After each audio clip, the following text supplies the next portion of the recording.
பேரறிவாளன் சிறைக்கு போய் இந்த 11ஆம் தேதியோட 25 வருஷம் ஆயிடுச்சு.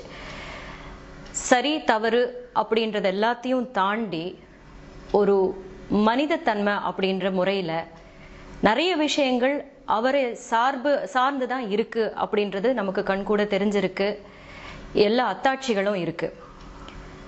இது எல்லாத்தையும் தாண்டி கூட ஒரு மனிதத்தன்மை அப்படின்ற அடிப்படையில பார்த்தோம்னா பேரறிவாளன் அவரோட இருக்கிற மற்ற 6 பேருடைய விடுதலை அப்படின்றது மிக முக்கியமான ஒரு நிகழ்வாக எனக்கு படுது.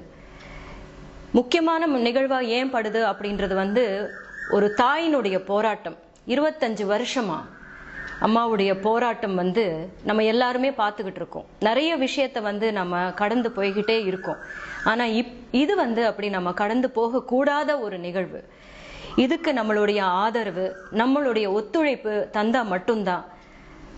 தமிழக அரசு கண்டிப்பா இதுக்கு துணையா இருக்காங்க. அட் த சேம் டைம் இதை நிகழ்த்தி காட்டணும். அவங்க சுதந்திரமாக வெளியே வரணும் அப்படின்றதுல அவங்களுடைய ரோலும் இருக்கு. அவங்களுக்கு ஒரு பிரார்த்தனையா தான் இதை வைக்கிறோம்.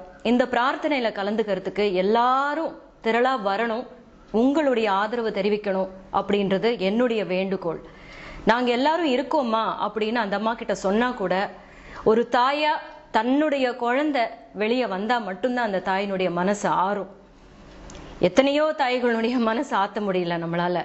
அட்லீஸ்ட் இவங்க 7 பேருடைய குடும்பத்தினுடைய மகிழ்ச்சியும் அவங்களுடைய வாழ்க்கையும் இவங்களை சார்ந்துதான் இருக்கு. அப்படின்ற போது எதெல்லாம் செய்ய முடியும் அப்படின்றதெல்லாம் யோசிச்சு நம்ம அதெல்லாம் செய்யறதுக்கு முன்னுக்கு வரணும்.